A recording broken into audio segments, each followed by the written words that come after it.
Hello friends, welcome back to my channel smart study from home. Friends, हम लोग reverse charge mechanism पढ़ रहे थे एंड हम लोगों ने 9th नंबर ऑफ सर्विस तक कंप्लीट कर लिया था। ठीक है, तो लास्ट वाला हम लोगों ने पढ़ा था supply of service by an author, music composer, photographer, artist और the like by way of transfer of permitting the use of enjoyment of a copyright. ठीक है, कॉपीराइट ट्रांसफर वाला राइट सर्विस हम लोगों ने पढ़ा था। ठीक है, अभी हम लोग पढ़ेंगे, देखिए 10th number of service, that is supply of service by the members of overseeing committee to Reserve Bank of India. ये क्या होता है फ्रेंड्स? देखिए, एक कमिटी मतलब एक मेंबर्स ऑफ कमिटी है। ठीक है, ओवरसीइंग कंपनी मतलब जो आरबीआई का वर्क को ओवरसी करता है। ठीक है, जो आरबीआई का वर्क को ओवरसी करता है। ठीक है, तो आरबीआई का कुछ काम है, उसको ओवरसी करने के लिए कुछ मेंबर्स का कमिटी रहता है। ठीक है, उसको मेंबर्स ऑफ ओवरसीइंग कमिटी बोला जाता है। They are not the employ of RBI. ठीक है, वो लोग आरबीआई के एम्प्लॉय नहीं है फ्रेंड्स। ठीक है, तो वो लोग को क्या करेगा ना, आरबीआई उनको कमीशन देगा। ठीक है, कमीशन देगा, ये सैलरी तो नहीं होगा क्योंकि एम्प्लॉय नहीं है। आरबीआई क्या करेगा, उनको कमीशन देगा। ठीक है, तो उस कमीशन में फ्रेंड्स टैक्स कौन पे करेगा? आरबीआई पे करेगा ऑन रिवर्स चार्ज बेसिस पे।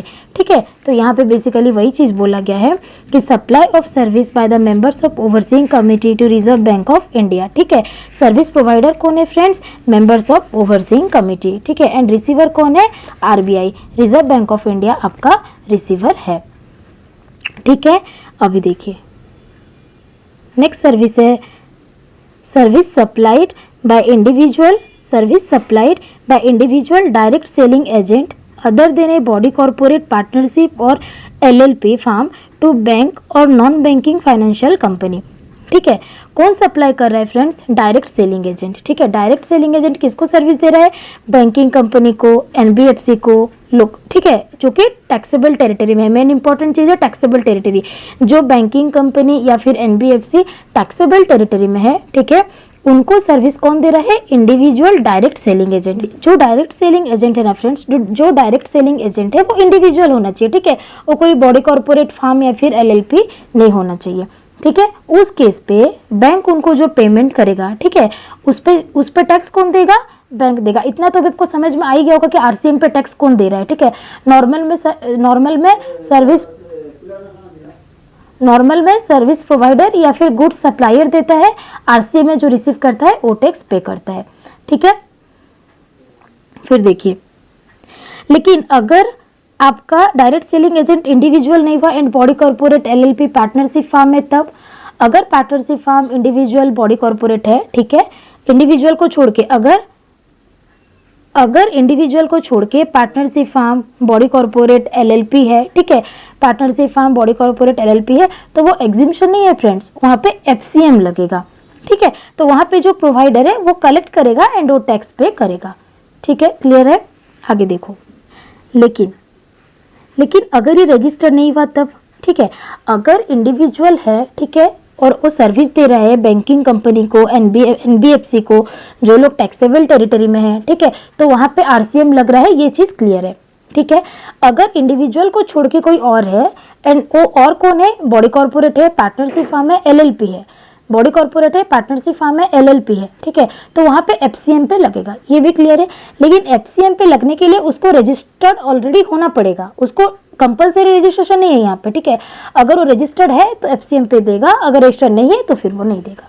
ठीक है, आगे देखो नेक्स्ट सर्विस, देखिए service provided by business facilitator to a banking company. ठीक है, अगर एक बिजनेस फैसिलिटेटर बैंकिंग कंपनी को सर्विस दे रहा है, ठीक है, तो वहां पे आरसीएम बेसिस पे लगेगा। मतलब कौन चार्ज करेगा?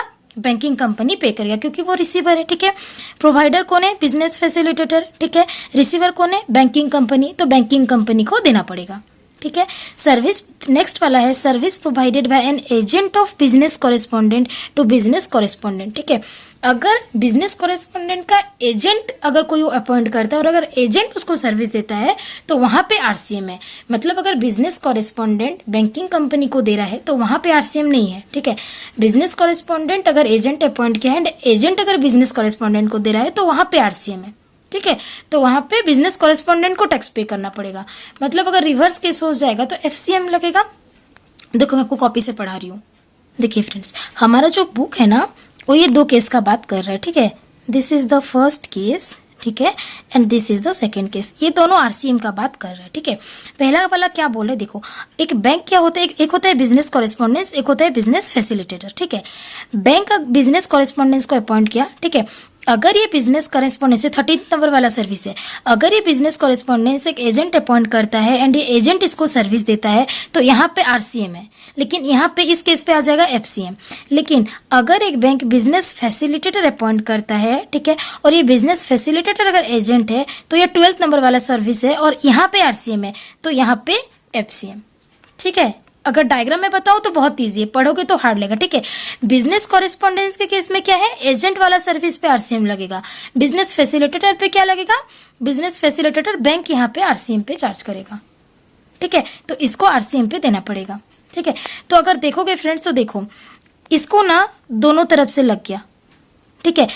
यहां से रिसीव करेगा तो आरसीएम पे देगा, यहाँ पे रिसीवर है तो एफसीएम पे देना पड़ रहा है, लेकिन ये दोनों में बच गया, ठीक है। यहाँ पे एजेंट दे रहा है एफसीएम पे और यहाँ पे बैंक देगा आरसीएम पे, ठीक है। तो बिजनेस फैसिलिटेटर को दोनों तरफ से फायदा है, लेकिन बिजनेस कॉरेस्पॉन्डेंस को दोनों तरफ से ही नुकसान है। ऐसे नुकसान तो नहीं है क्योंकि डायरेक्टली और इनडायरेक्टली पे करेंगे ये, बट आई थिंक इसके प्रोसीजर अलग हो जाएगा, ठीक है। समझ में आया। लास्ट सर्विस देखिए, देखिए फ्रेंड्स 14th नंबर सर्विस देखिए, सिक्योरिटी सर्विस। सिक्योरिटी सर्विस देता है, कौन देता है, any person other than a body corporate, ठीक है। अगर कोई भी पर्सन सिक्योरिटी सर्विस देता है, ठीक है, अदर देन बॉडी कॉर्पोरेट, ठीक है, किसको दे रहे हैं, a registered person located in the taxable territory. कोई भी रजिस्टर्ड पर्सन को, कोई भी रजिस्टर्ड पर्सन को, इंडिविजुअल हो, एओपी हो, बीओआई हो, कॉर्पोरेट हो, फार्म हो, एलएलपी हो, कोई भी हो, अगर वो रजिस्टर्ड है, टैक्सेबल टेरिटरी में है, दैट इज इंडिया में है, उसको कोई भी सिक्योरिटी सर्विस प्रोवाइड करेगा अदर देन बॉडी कॉर्पोरेट तो वहां पे आरसीएम के बेसिस पे लगेगा। मतलब जो सर्विस रिसीव कर रहा है उसको डायरेक्टली गवर्नमेंट को टैक्स पे करना पड़ेगा, ठीक है।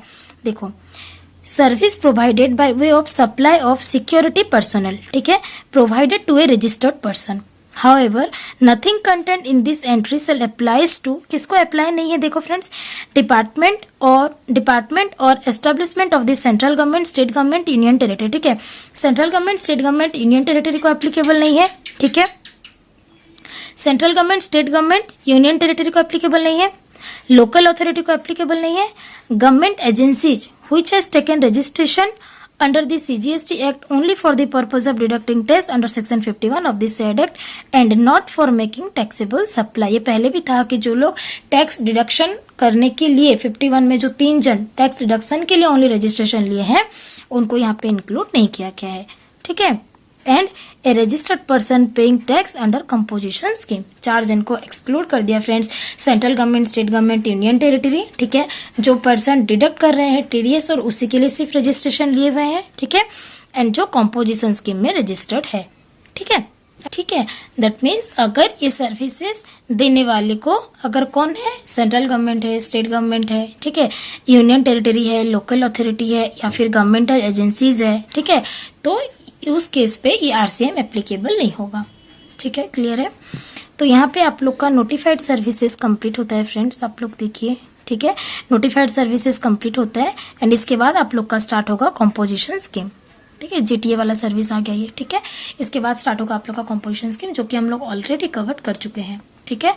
तो आपका चार्जेस ऑफ जीएसटी यहाँ पे खत्म होता है, आप लोग इसको अच्छे से रिवाइज कीजिएगा, ठीक है। बाय।